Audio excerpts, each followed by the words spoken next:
Apakah hukum buang kucing? Hukumnya harus dalam kitab-kitab fatwa. Ada syarat dia, 2 syarat. Pertama, jangan tempat yang bahaya nyawa dia. Ramai orang dia bola kereta sampai atas jalan, lepas gitu kot pintu. Kucing pun duk main tengah jalan, lanyek lari mampu kan. Biar jauh dari jalan raya, jangan we lanyek di kenderaan.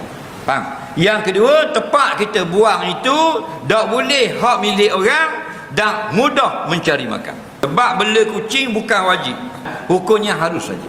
Siapa nak bela kucing, bela. Tak mau bela sudah. Cuma bila kita bela kucing itu, kalau dalam rumah, wajib jaga kebersihan. Kerana kita umat yang solat.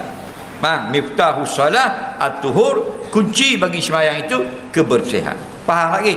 Tapi kalau nak buang, ulama letak 2 syarat. Jangan buang tempat yang berbahaya dan jangan buang tempat yang dia tak boleh mendapat makanan.